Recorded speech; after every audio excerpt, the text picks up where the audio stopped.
in the aftermath that happened to Donald Trump, CNN seems to be frustrated, at least what's being said, because a retired Army suggested that the intent on Donald Trump was a setup. Let's go ahead and pull up this video from Case Study QB, or from Hotspot to be more precise. Sorry about that, folks. Let's go ahead and pull up this video here. I look at all of these things, and I look at different videos where an assailant will pull a firearm on a law enforcement officer, and the first thing they do is they immediately pull and draw and mitigate the threat and the risk. I ask why the local law enforcement officer did not do so. The other thing is that when you set up an advanced team, I keep hearing this about the perimeter elements. Yeah. The perimeter is actually established by your threats that are in the area. So if I don't have any threats outside of 100 yards, okay, fine, I can cordon off a certain area. But if I have a building 160 yards, perfectly adjacent to the stage, that's an obvious threat, especially with an elevated position that has overwatch. Mm-hmm. That's a sniper's paradise. And we talk about Eagle's Nest. You also have, which no one talks about, but the water tower. So what I'm hearing from you is it's not a failure on the ground for sure, but 100%. Also a failure in advance. I think it's a failure in advance. I think it's a failure to have the counter snipers to be able to establish their range fin and their sketch maps. I also heard we've also learned that local snipers were stationed inside that building. I haven't heard that piece of it yet, but that doesn't necessarily make sense unless they were actually in a window which was backed off, because a lot of times you'll get yourself in there. Sometimes you expose your rifle in a way to try and do a force protection or a show of force that actually stops things. Others are actually more tactical where they'll sit back a little bit, but a sniper for the law enforcement is only trained to shoot about 75 yards, unlike your counter sniper teams that are on set. But here's my problem. In having done this for so long, they always say the adage of ignorance is bliss, and I think that's true. I've done thousands of advances. I've done thousands of counter sniper operations with our teams in Iraq and Afghanistan, etc. The amount of negligence, the amount of mistakes that was made here, I have a very difficult time not leaning myself towards this was intentional as opposed to fecklessness. But wait, talk to me about that. I actually heard you say this right the day after, which I wanted to ask you about. What do you mean intentional? Now, here's where CNN's acting stupid, because let's face it, folks, we've seen many shady things happen here before. How the media manipulates things, as well as how our political system manipulates things. Are you not surprised that maybe we're being lied to? Because there's a lot more to the story. And again, just my own opinion, I am glad that the situation did not get any more grimdark than it needed to be.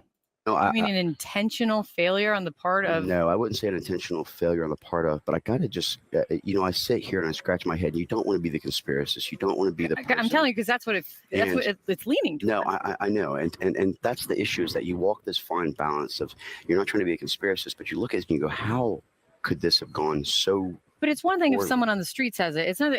You, Corn Mills, member of Congress, former sniper, you saying it. It makes my eyebrows go up. What when you say you're walking the line on this, intentional what? It almost seems to me, and I think that an investigation is necessary at this point within Congress, not just the FBI, not just others. I look back at it and I'm thinking, all right, for an individual, if you looked at the escalations and how they are trying to approach him, let's just say that it was like, okay, first we want to censor and silence you, then we want to indict and imprison you. Now we're attempting to kill you and take. Whoa. You, let's slow down. Please.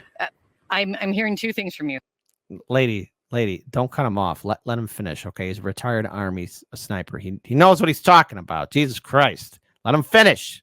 I don't want to jump ahead of things, but I'm also hearing you jumping ahead of things. Well, actually, I'm just looking at all the different possible capabilities. One of the things as a military member, one of the things as a person who's running the special operations communities before, one of the people who's actually done this is that you look at all potential analysis, right? Donald Trump and his team have said, No, I agree. Dial it back. Do not blame this on Joe Biden. Oh, well, actually, I didn't say Joe Biden. Yeah, he didn't say that. Don't project, CNN.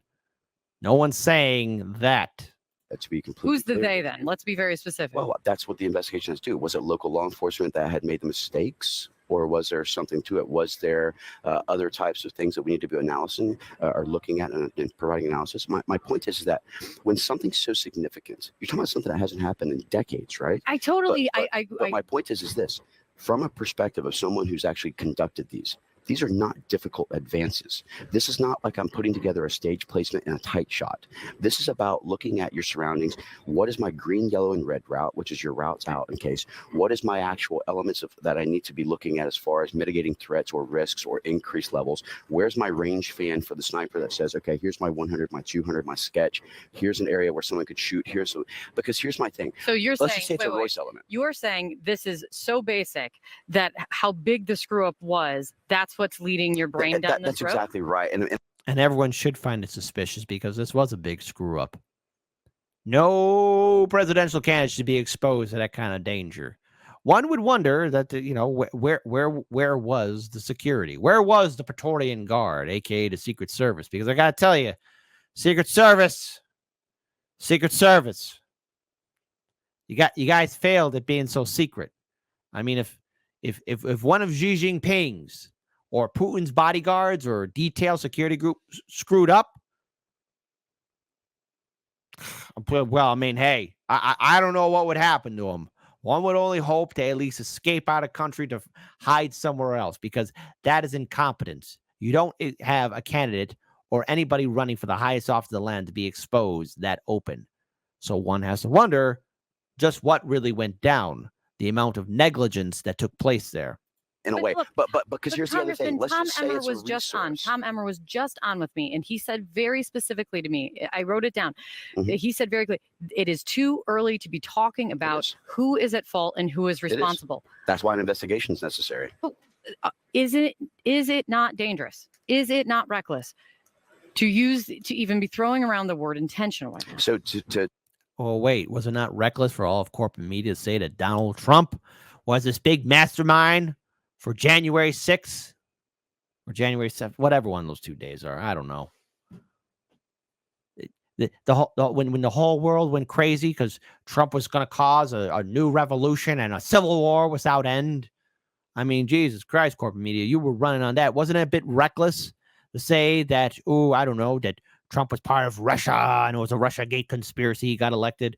Wasn't it a little bit reckless and dangerous on your part to dismiss the Hunter Biden laptop story in 2020, which was very relevant and turned out to be truthful, and that all of the media failed to do its due diligence to actually report the facts? Don't you think it was dangerous and reckless for corporate media to be promoting that there were weapons of mass destruction in Iraq and not do its job and do its due diligence to challenge the Bush-Cheney administration?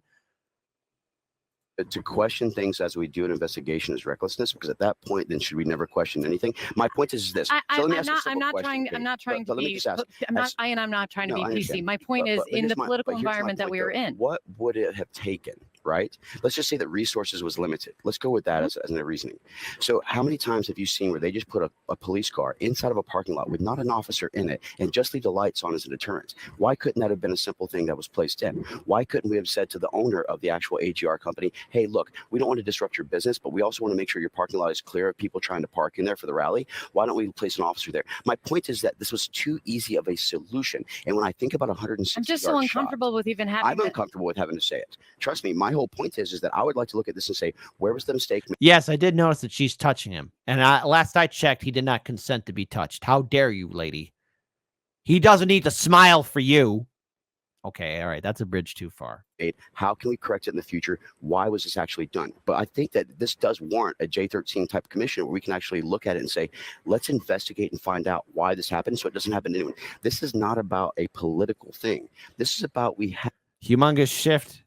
That's not family friendly. How dare you, sir? How simply dare you? Had an attempt to assassinate a president. We really need to understand what a serious matter this is. And this was a milliseconds or millimeter difference between this being an attempt and this being an assassination. And I can tell you, at 160 yards, Kate, just to give you an idea, your off-the-shelf rifle shoots what they call 1 minute of angle at every 100-yard line. So at 100, it's 1 inch.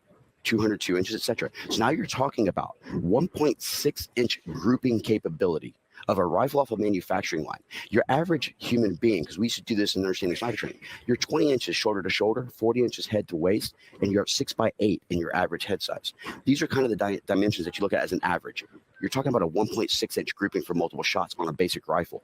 We're blessed, and I do believe in divine intervention, so I am a person of faith.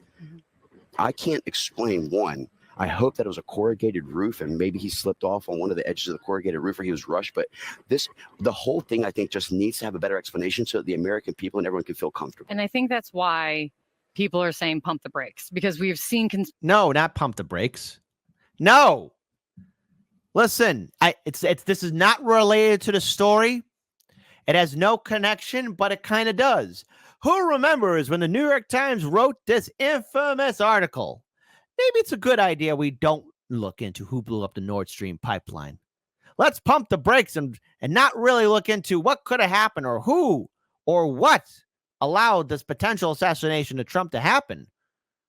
You know, as soon as corporate media starts saying, hey, let's pump the brakes, maybe it's a good idea we don't look at who blew up the Nord Stream pipeline.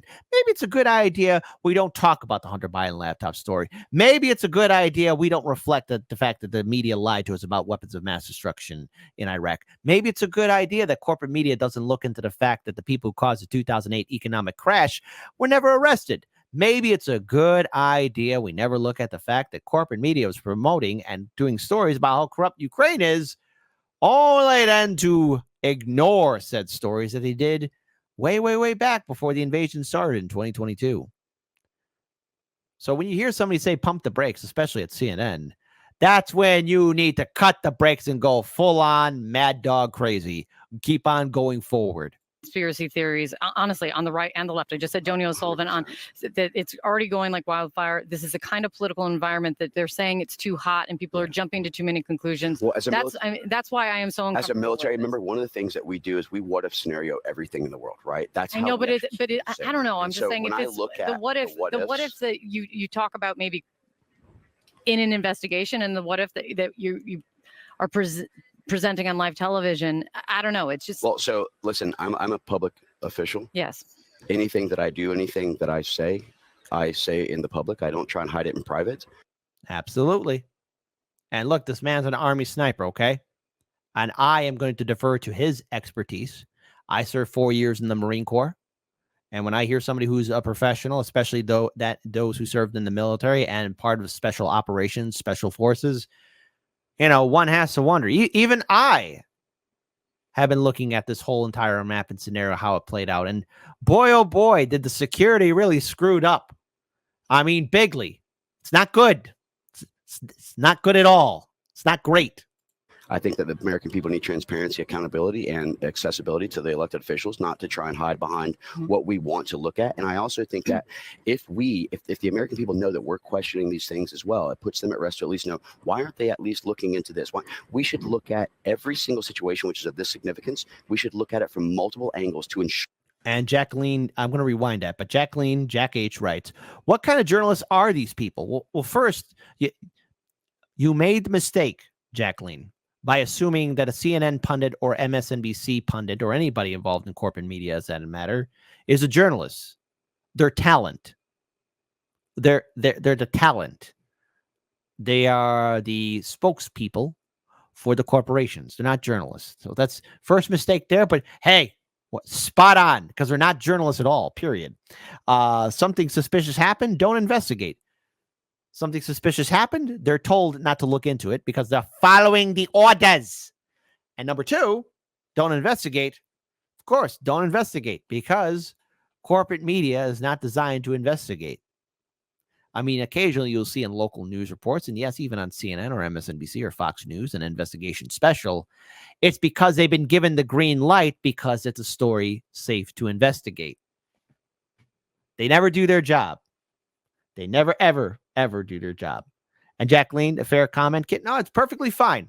But just remember, Jacqueline, just for everybody, this goes for everybody watching, all 300 of you beautiful people watching right now. Corporate media, CNN and MSNBC, there are no journalists there. They're just the talent. That's all there is and all there ever will be. Kurt Boss says it right there. I'm following the orders. Because following the orders is the order of the day. Sure, that I don't know. I'm just saying if it's the what if that you talk about maybe in an investigation and the what if that you are presenting on live television. I don't know. It's just. Well, so listen, I'm a public official. Yes. Anything that I do, anything that I say I say in the public. I don't try and hide it in private. I think that the American people need transparency, accountability, and accessibility to the elected officials, not to try and hide behind what we want to look at. And I also think that if the American people know that we're questioning these things as well, it puts them at rest to at least know, why aren't they at least looking into this? Why we should look at every single situation which is of this significance. We should look at it from multiple angles to ensure that nothing is left out, nothing could be potentially claimed as being covered up. Yeah. We need to have more transparency to the American people, and I think that's what everyone deserves. But a full investigation. Full investigation before anyone That's right. points at fault. That's exactly right. Congress- And that's why I say I have not made an accusation of something. I just want to make sure we're covering our bases to ensure that we get a proper investigation at all levels to ensure this doesn't happen again and that our president can be safe. Congressman, thank you for coming in. Thank you you. very much. John, back to you. Yeah, and she's like, "Oh boy, I'm gonna get yelled at by my corporate overlords." Wendy Carballo wrote, calling them talent was too nice. And you know what, Wendy? I apologize. Yes, calling them talent because, you know, you can be a talentless hack and, you know, be part of corporate media. They get paid that 6-figure salary to be stupid. Of course, that's the truth of it. They get paid money to be stupid. And Lawrence Fine, CNN picks expert to interview. They tell him to shut up. They tell him to shut up, shut up, shut up. Because stop asking things. We have to look at ourselves and really wonder just how is the news presenting its stories and the information that we need to know to us. It's all designed to keep us in the dark. There should be a proper investigation. There should be a proper coverage of this. That's why we here at Heartlands Media do promote and have people question things and look into things. Because for far too long, the stories that I brought up, weapons of mass destruction in Iraq, Hunter Biden's laptop story, the Nord Stream pipeline, everything. How many times have these stories been ignored or dismissed, or we were told, we just can't look at the past. We gotta go forward. I say this now because thankfully things are still okay. But folks, after that incident on Saturday, occasionally my mind has been bringing up the aspect of, my goodness, if things went grimdark, if things were just a little bit off kilter, I don't know what would be happening to this country during this week or how stable things would be. So yes, there must be a full investigation into what happened and why this failure took place. It can never happen again. If we're going to get to a better future, one thing we do need is we need independent media and break the monopoly of corporate media. And that's a simple fact.